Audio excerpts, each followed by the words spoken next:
Hola, muy buenos días. Santo día para todos. Bienvenidos. La voz del Espíritu Santo desde México, transmitiendo paz, armonía y entendimiento para ti en cualquier lugar que nos estés escuchando.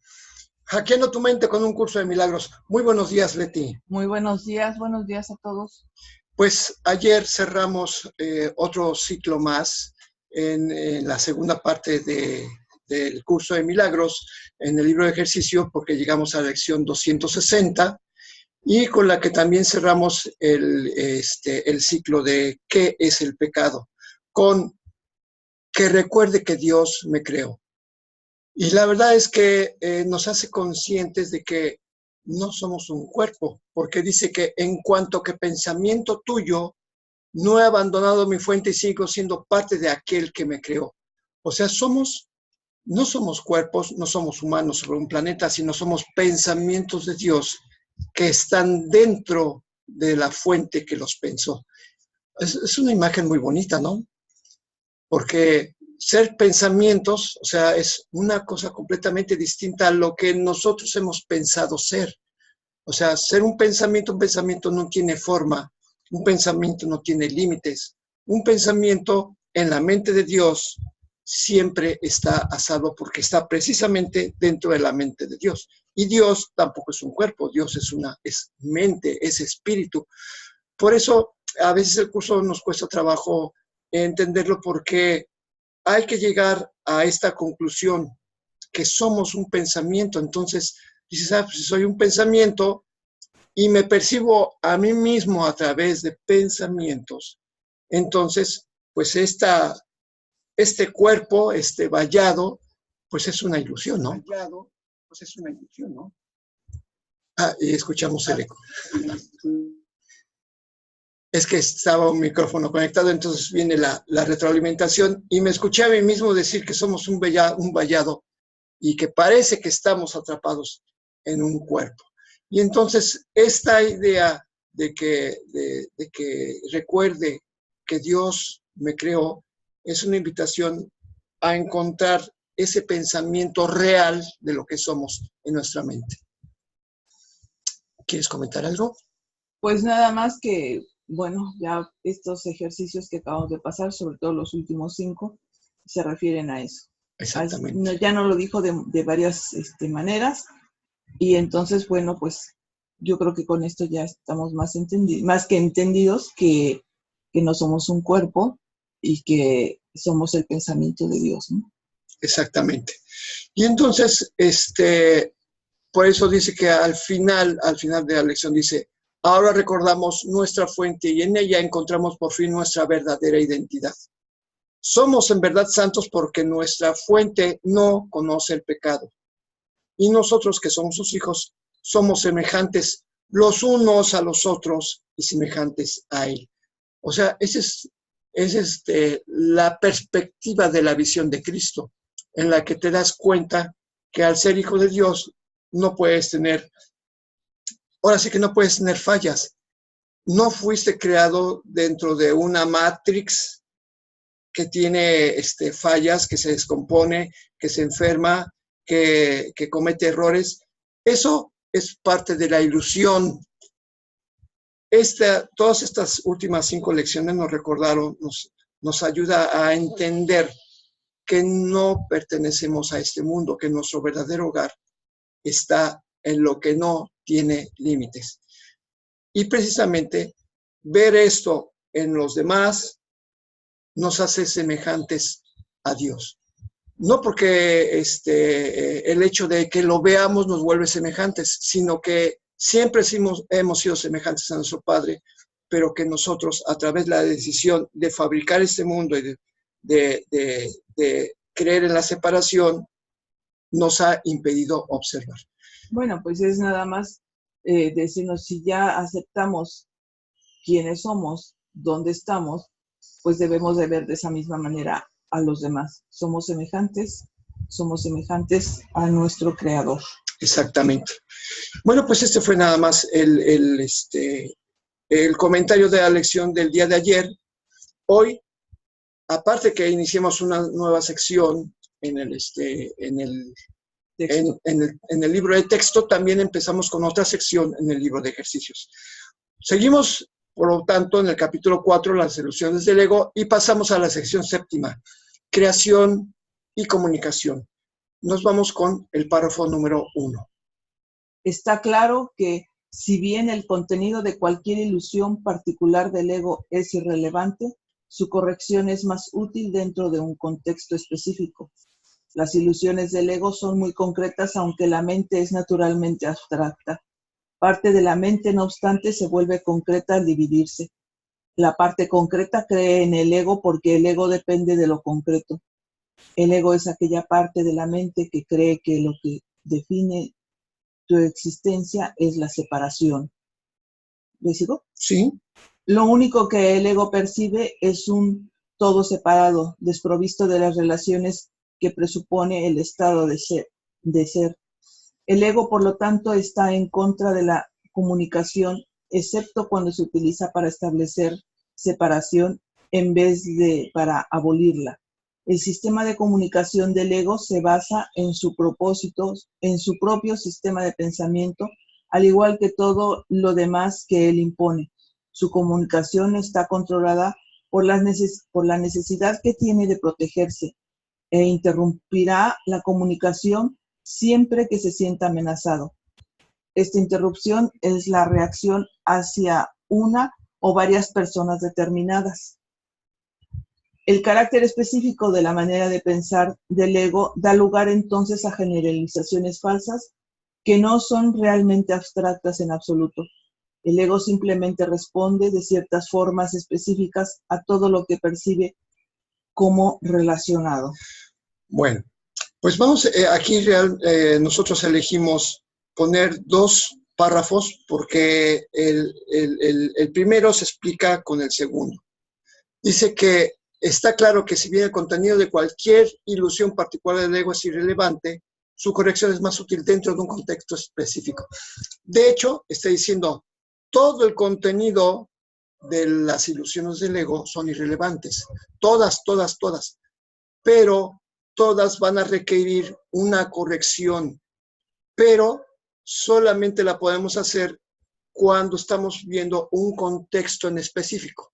Por ejemplo, si estamos tratando con una relación, por ejemplo, marido-mujer, ¿sí? Todo desde la perspectiva del Espíritu Santo, lo que hay en esas relaciones es irrelevante, pero para el ego hay muchas cosas que producen dolor, que producen miedo, que producen separación. Y entonces el Espíritu Santo lo que va a hacer es, a ver, vamos a ir revisando circunstancia por circunstancia para ir deshaciendo todos los miedos, todos los dolores y cada una de las circunstancias que producen separación. No se puede, esto está diciéndonos que el milagro es bastante selectivo, al igual que el ego. El ego ve una circunstancia determinada y el milagro es precisamente deshacer esa circunstancia determinada, aprendiéndola a ver de una manera completamente distinta. Y aunque dice que las ilusiones del ego son muy concretas, aunque la mente es, dice que el ego son que las ilusiones del ego son muy concretas. La mente es abstracta, pero en lo que se fija el ego es algo muy específico, muy concreto. Y lo que hace es que la mente, al ser abstracta, al dejar de su identidad como espíritu, empieza a fijarse en cuestiones que no tienen relevancia, en cosas que son concretas. ¿Por qué? Porque el ego piensa que es una persona. El ego es un yo que tiene que defender a toda costa. Es un yo que identifica diferentes necesidades, que identifica diferentes cuestiones muy relativas, específicas a su persona. Yo, por ejemplo, por poner una idea,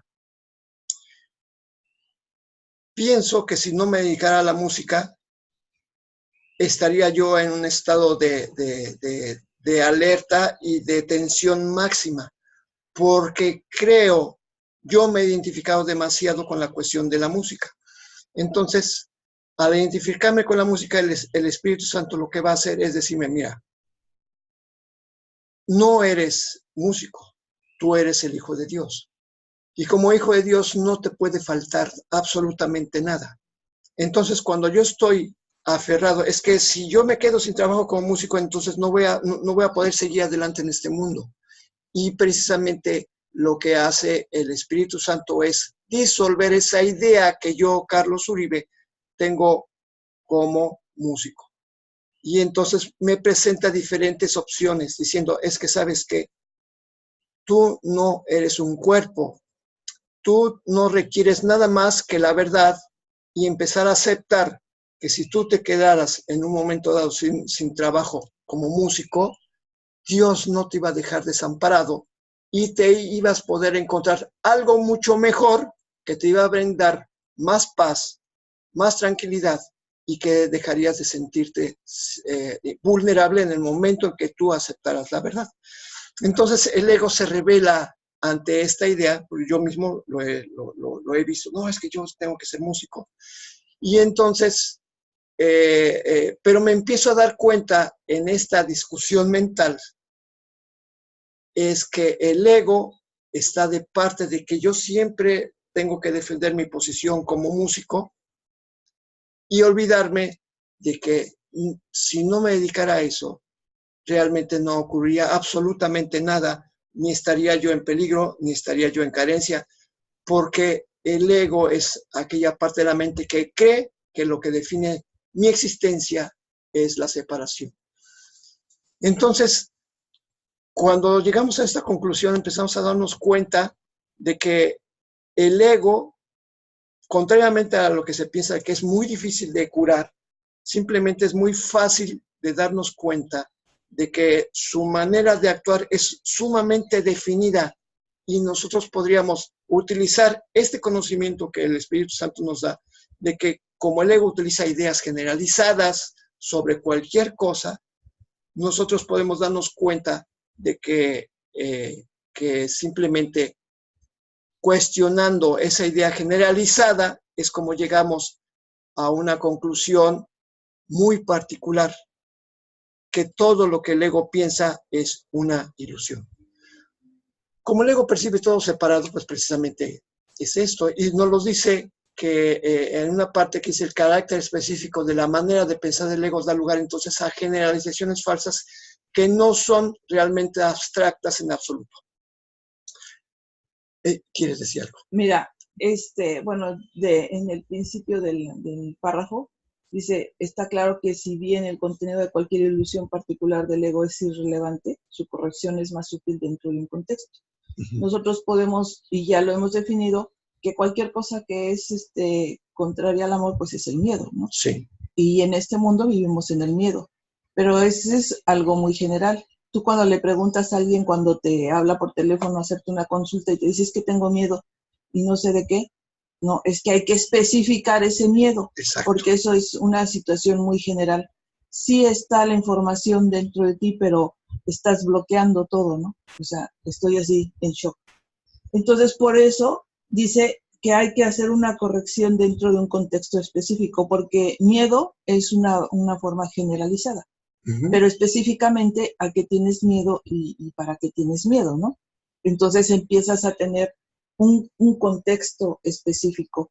Ya sabemos que todo lo que es miedo es ego, sí, pero estamos hablando de una forma general. Para poderlo curar, necesitamos estar específicamente en el contexto que nos está provocando ese miedo, ¿no? Como lo que acabas de decir, si te da miedo dejar tu trabajo y no nada más a ti, cualquiera que le digan a un abogado, un médico, ya no vas a poder ser médico, pues yo creo que se paniquea al 1000, ¿no? ¿Por qué?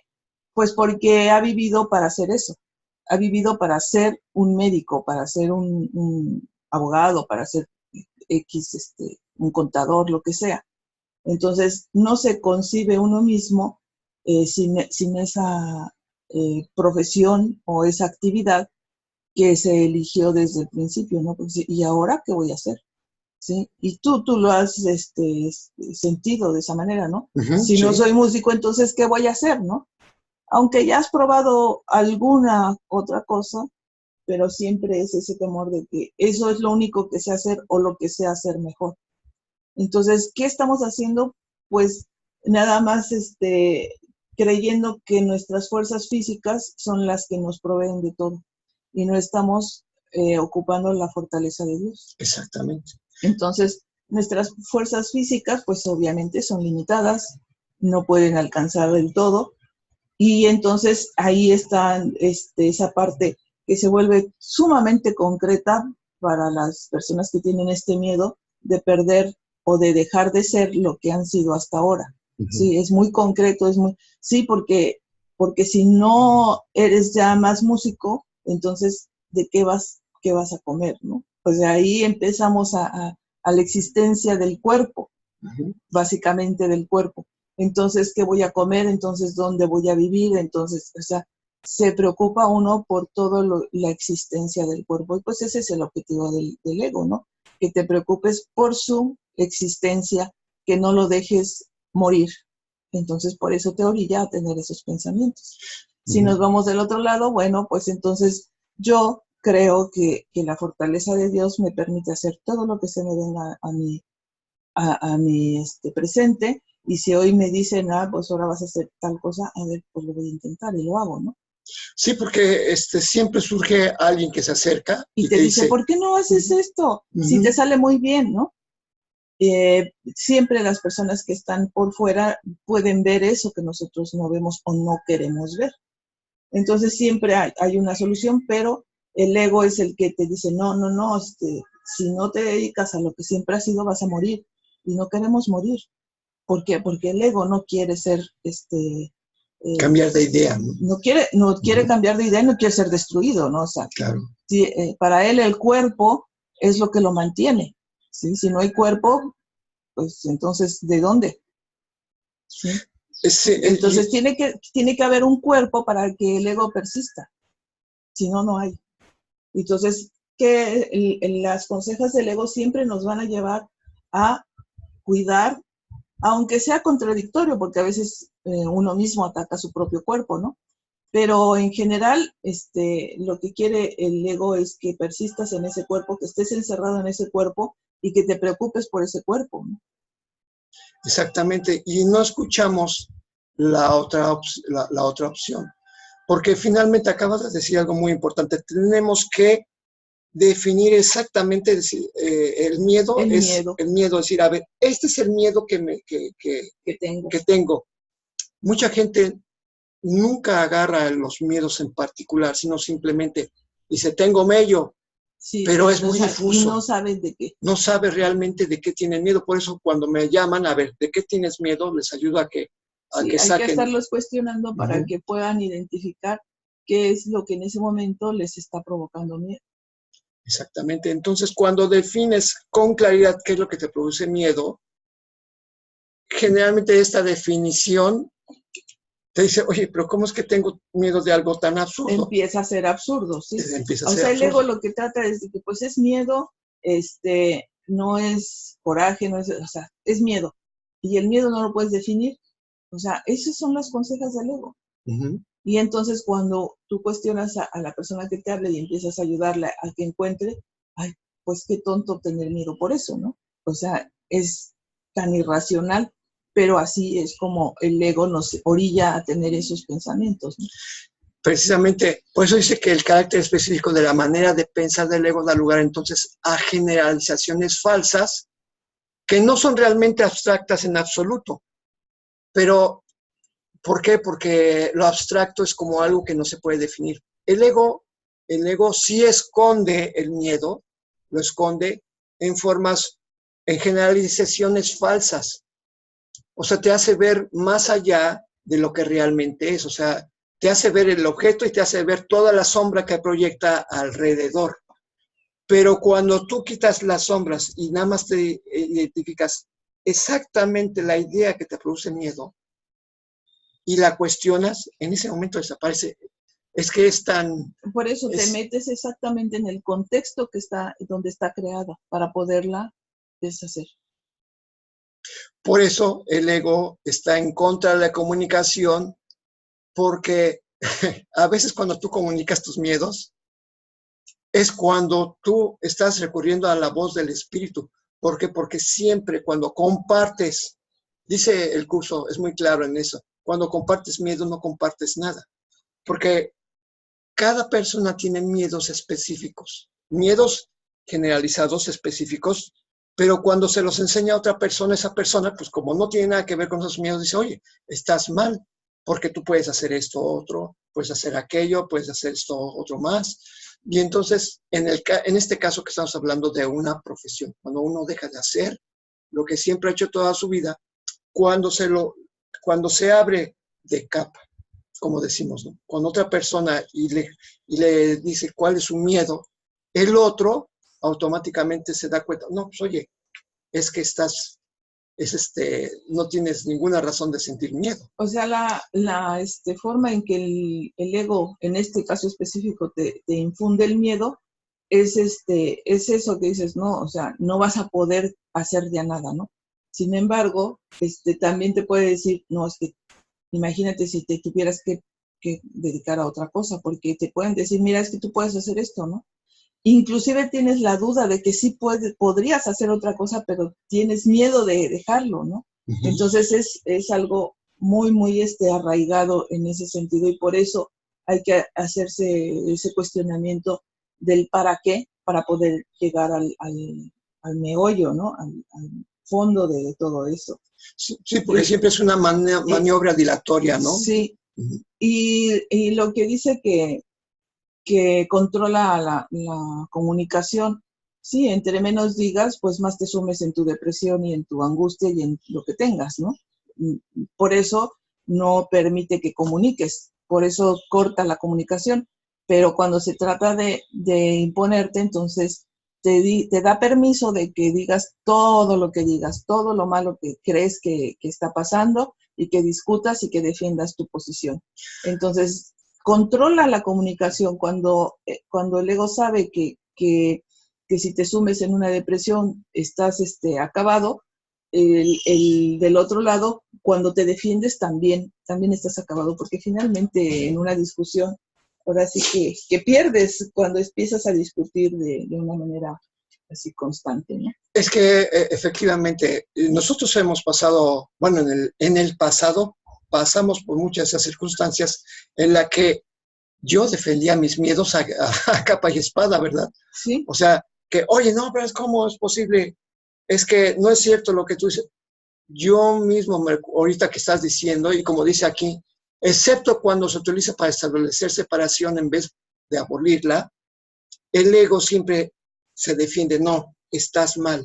Siempre dice, estás mal. Tiene que haber una separación para que el ego esté bien, ¿no? Uh-huh. Tiene que haber esa individualidad, y tú eres el que estás bien y la otra persona es la que está mal, y entonces empiezas a defender, y es ahí cuando sí te permite decir todas tus ilusiones y echarlas fuera y estar defendiendo esa ilusión en la que estás completamente convencido, ¿no? Sí, pero a veces, fíjate, el Espíritu Santo, yo me acuerdo en el pasado, tú te mantenías en calma y esa es una manera muy específica de hacer a un lado al ego, porque cuando el ego especifica qué es o sea, saca todas sus ilusiones y las vocifera, en ese momento el ego no se da cuenta, está dando su brazo a torcer, porque está manifestando con claridad qué es aquello que le está molestando. Y entonces una persona que se mantiene en paz dentro de una discusión se puede dar cuenta perfectamente en dónde está el error, en dónde están los argumentos falsos e imaginados. ¿Sí? Porque eso es lo que hace el ego, siempre está imaginando argumentos falsos, no son reales. Sí, no es necesario que la otra persona se dé cuenta de eso, porque simplemente al que la persona aparentemente atacada se calle, deje de decir, entonces la otra persona deja también de decir sus razones. Exacto. Porque entonces no hay de dónde agarrarse, ¿sí? Entonces, pues esa es una manera muy, muy fácil de romper con una discusión. Cuando uno se queda callado, el otro ya no tiene de dónde agarrarse y automáticamente, pues sí, empezará a seguir diciendo, pero así como que se va bajando, ¿no? Se va bajando. Se va bajando, ¿por qué? Pues porque ya no hay de dónde agarrarse, ya no hay esa lucha de egos, ya ya no hay un oponente. Ya no hay un oponente, exacto. Entonces ya no hay comunicación, ya no tiene que haber comunicación porque ya no necesita defender, porque ya no hay el otro que está poniendo la contraparte. Exactamente, entonces esa es una muy buena solución, porque el ego siempre va a no permitir comunicación. Y a veces el hecho de no darle cuerda simplemente se desinfla. ¿Sí? Y eso lo hemos visto no solamente en nuestro caso como pareja, lo hemos visto con nuestros hijos, lo hemos visto con otras personas, que en el momento que tú dejas de tratar de imponer tu razón y simplemente te empiezas a escuchar y no respondes y te mantienes en paz, automáticamente la otra persona se va calmando, pero rápidamente, no hay... Por eso también decimos que si tú estás en espíritu, porque a veces eso pasa, ¿no? Estás tú en espíritu y crees que la otra persona no está y es muy difícil porque no entiende lo que... No. Si tú estás en paz y tú estás en congruencia con Dios, no es necesario que la otra persona esté en ese momento. Tú te mantienes en paz y tiene que calmarse la situación para ti. Porque a veces creemos que la otra persona también tiene que estar en congruencia con Dios para que ya estén de acuerdo. No es cierto. No. Eso es también una trampa del ego. Pensar que el otro también tiene que estar en el estado que tú estás. No. O sea, con que uno esté tranquilo y dices, bueno, ok, esa es tu razón. Yo muchas veces te lo he dicho y a lo mejor eso hasta te molesta más. Eso es lo que está bien. Tú tienes la razón, ¿no? Aunque no la tengas, ¿no? Claro. Porque tú quieres tener la razón en ese momento. Y entonces cuando yo te digo, pues sí, eso es lo que está bien, esa es tu razón, ya, se acabó. Y te quedas así como que todavía tienes ganas de seguir diciendo algo, ¿no? Justificando. Exactamente. Pues, pues por eso dice aquí que la comunicación del ego está controlada por la necesidad que tiene de protegerse e interrumpirá la comunicación siempre que se sienta amenazado. Entonces, si ya sabemos que el ego va a interrumpir la comunicación cuando está amenazado, entonces uno dice, bueno, ¿por qué lo tengo que hacer sentir amenazado? ¿Por qué tengo que ponerle la contraria? Por eso, sí es muy importante aprender a escuchar. O sea, una cosa es tirarlo a loco al ego, sí, y eso es peor porque va a seguir. Y otra cosa es cuando estás frente a una persona que está discutiendo, pero tú estás escuchando con atención, más no estás juzgando. Y entonces la otra persona, al momento de que se sabe escuchada y que no te estás defendiendo, que no lo estás, que tú no te defiendes ni que le estás planteando una oposición, en ese momento se calma. Sí, mientras no haya oposición ya no hay motivo para estar justificando. ¿No? En guerra, exactamente. Por eso el ego simplemente responde de ciertas formas específicas a todo lo que percibe como relacionado. Porque por eso tenemos esta idea de que el ego dice, todas las mujeres son iguales, todos los hombres son iguales, todos los políticos son corruptos. Y sí, hace una generalización específica, precisamente. O sea, a lo mejor es contradictorio generalización específica, pero si una persona te faltó en algo, a todas son iguales, ¿no? Entonces empiezas a generalizar sobre ese aspecto que crees que te ha tocado, ¿no?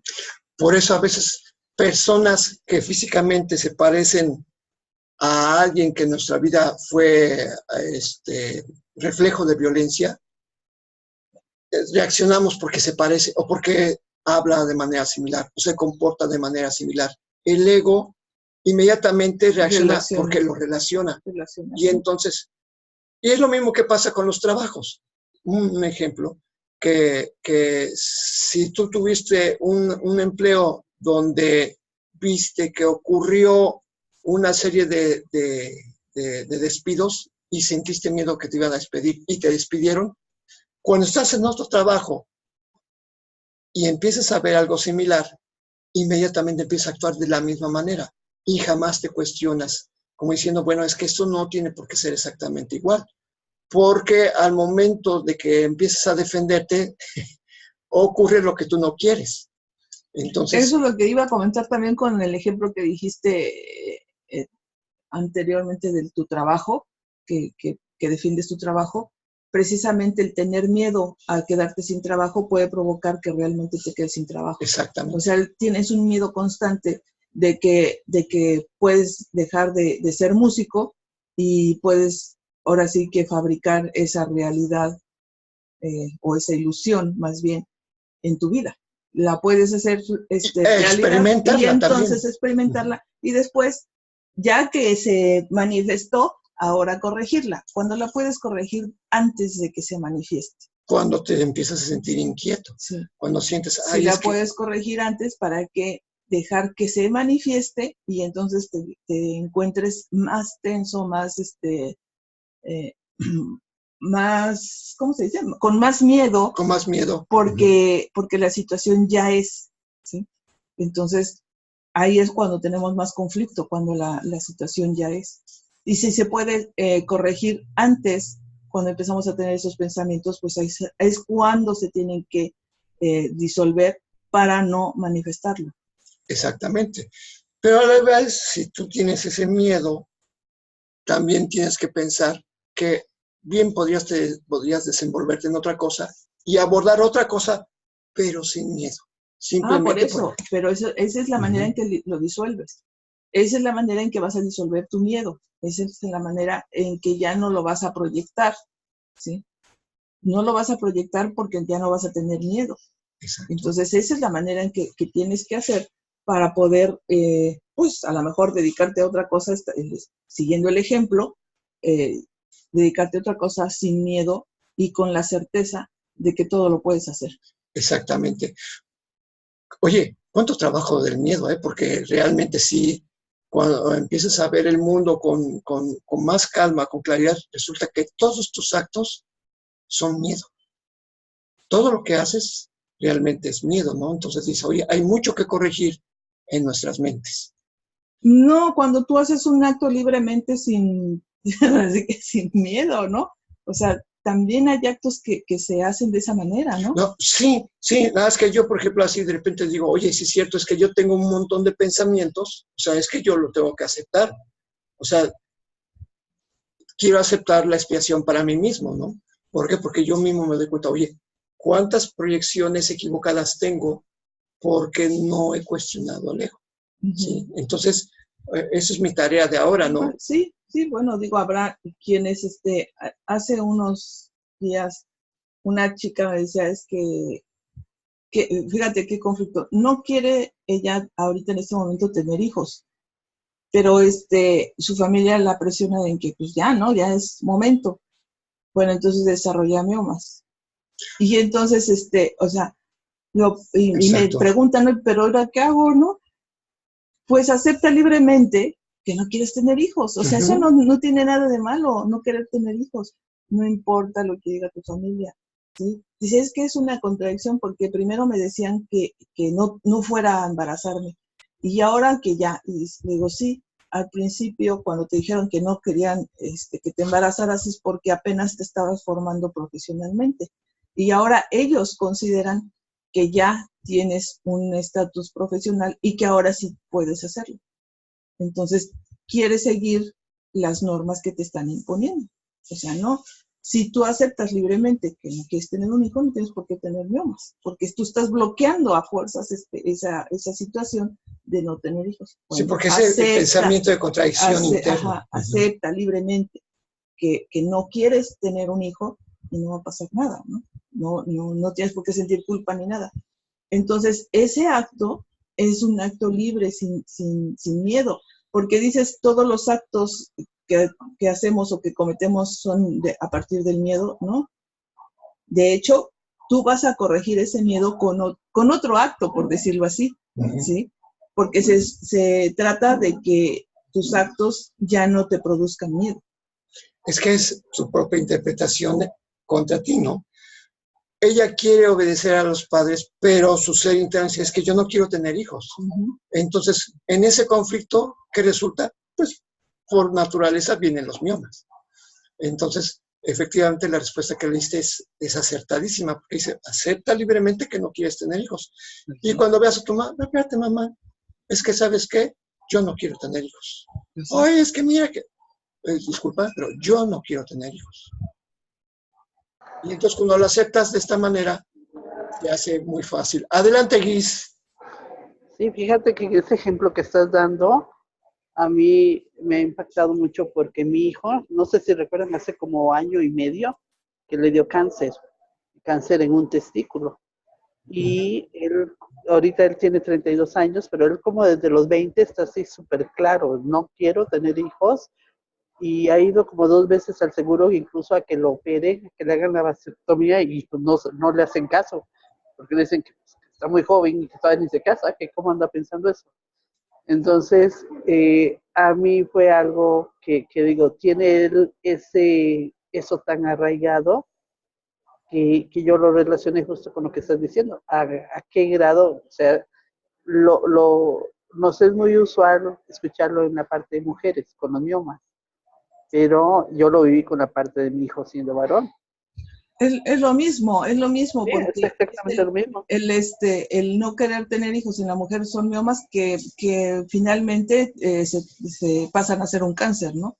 Y en el hombre, pues, fue el cáncer en el testículo porque no quiere tener los hijos. Pero es tanto el miedo de tener un hijo que tiene que bloquear esa parte, ¿sí? O sea, ahí está el miedo de que en un momento dado vaya a tener el hijo. Entonces, si tiene confianza en que no va a tener el hijo, puede desaparecer el cáncer, ¿no? Porque es tanto el miedo de que puedo tener un hijo y no quiero, que entonces se manifiesta, ¿no? El cáncer. No, pero además me parece muy claro porque a los 32 años yo creo que está recibiendo mucha presión. Oye, ¿qué no te vas a casar? Oye, cuando piensas tener hijos, ¿qué no piensas? A mí se me hace tan lógico, tan lógico puede que... ser eso, pero puede ser de uno mismo, ¿no? De tener tanto miedo de tener un hijo, ¿sí? O sea, el miedo porque no quiere, que entonces se manifiesta el cáncer para que no haya, ¿sí? Para que no haya hijo. O sea, es el miedo a lo que no quieres. Es que fíjate, qué interesante. O sea, cómo aquí está la demostración que el ego actúa de forma generalizada ante una situación que él interpreta como, hoy, riesgo, pero realmente no lo está viendo desde un punto de vista, o sea, no lo ve desde el espíritu. ¿Sí? Creo que quieres decir algo, Guis.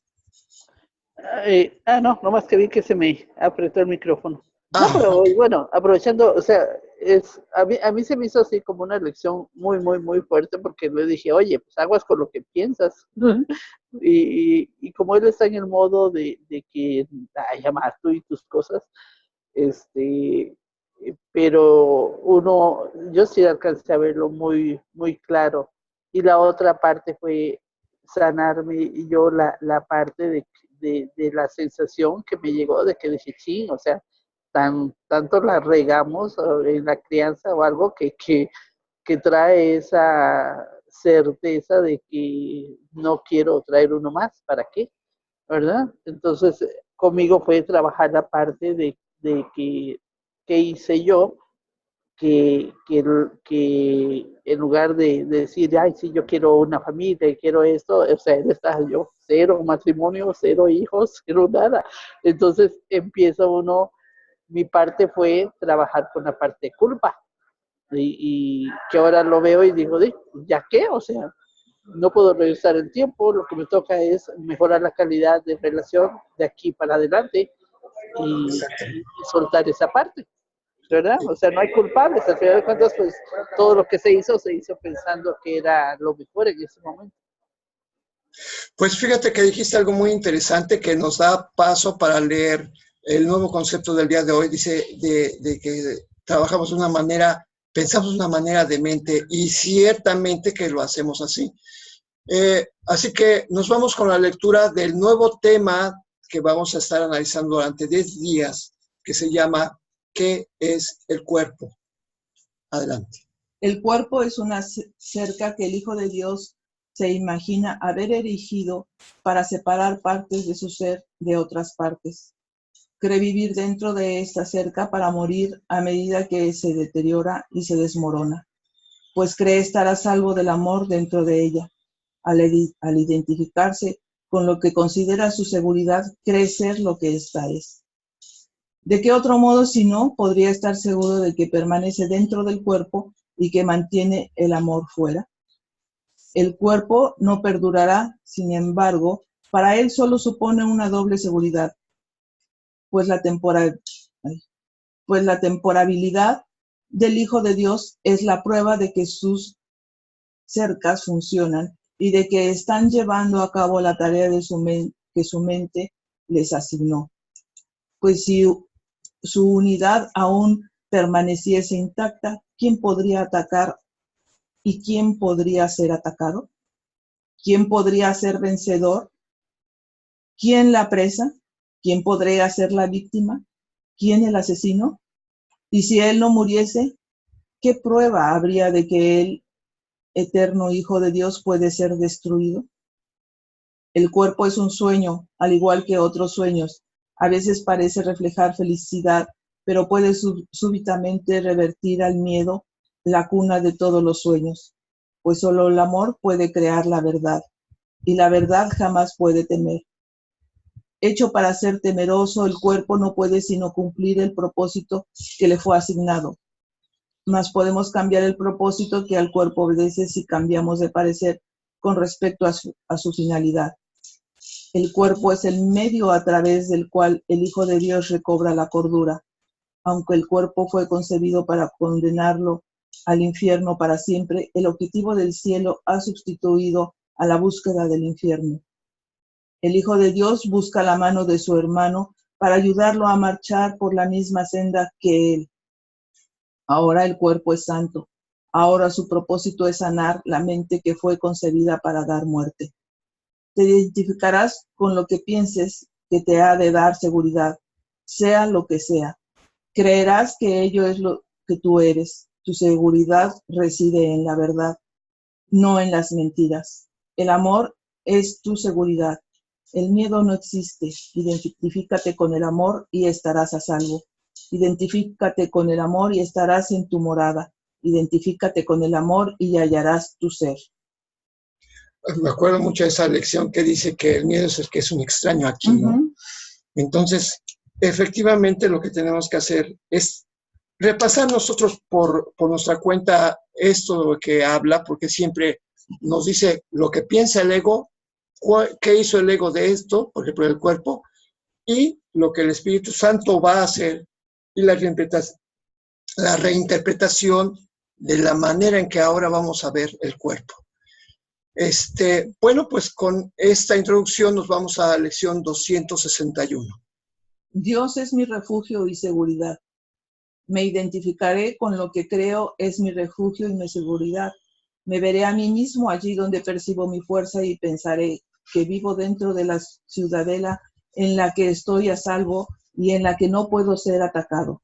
No dejes que hoy busque seguridad en el peligro, ni que trate de hallar mi paz en ataques asesinos. Vivo en Dios, en Él encuentro mi refugio y mi fortaleza. En Él radica mi identidad, en Él reside la paz eterna. Solo allí recordaré quién soy realmente. No dejes que vaya en pos de ídolos, Padre mío, pues lo que deseo es estar contigo en casa. Elijo ser tal como tú me creaste y encontrar al Hijo que tú creaste como mi ser. Esta lección, no puedo dejar de pensar en todas esas películas de vaqueros, de guerras en el planeta Tierra o en el espacio, donde las fortalezas siempre son vulnerables. Hasta la famosa estrella de la muerte de Darth Vader era vulnerable, ¿no? Y aquí te habla de que me identificaré con lo que creo es mi refugio y seguridad. Me veré a mí mismo allí donde percibo mi fuerza y pensaré que vivo dentro de la ciudadela en la que estoy a salvo y en la que no puedo ser atacado. ¿Existe un lugar así en este mundo? No. Pero te está diciendo que solamente hay un lugar donde no puedes ser atacado y siempre en forma permanente estás a salvo. Por eso es un recordatorio que Dios es mi refugio y seguridad. Y es que todo esto dice que es un pensamiento, es nuestra creencia. Me identificaré con lo que creo es mi refugio y seguridad. Entonces te dice, bueno, pues si estás estás en creencias, bueno, pues cree, cambia tu creencia por algo que no puede cambiar. Dios, al ser infinito y eterno, nada puede oponérsele, no puede haber cabida para nada que te pueda atacar en el centro del amor. Pues sí, ¿no? Así como has creído en la ilusión, pues ahora cree en la verdad. Así de fácil. Así de sencillo, sí, porque si has creído las mentiras del ego, ¿no? Que son tan generalizadas y que el miedo es una sombra, pero cuando la defines perfectamente, ¡pum!, desaparece, porque precisamente ese es el meollo del miedo. Cuando tú defines con claridad cuál es el miedo, tú mismo dices, pues es porque le tengo miedo a esto, y desaparece. Bueno, si hemos creído en sombras, ¿por qué no creer ahora en la verdad? Entonces dice, bueno, está bien. O sea, adelante. Si estás en una forma de pensar en la que solamente puedes tener creencias, pues cree en la verdad. Pues cree en la verdad. ¿Sí? Aquí la diferencia es que esta creencia no es ningún ídolo, sino que es la realidad, como dice en lo que acabamos de leer. O sea, el ego tiene miedo de la realidad, tiene miedo del amor. Pues, ¿por qué íbamos a tener miedo del amor? ¿Sí? Entonces, soltamos nuestras defensas y ahora sí que nos abrimos de capa y decimos, Señor, estoy en tus manos, ¿qué puedo temer? Absolutamente nada. Dios es mi refugio y seguridad. Dios en tu mente, Dios en mi mente, Dios en toda mente, eternamente.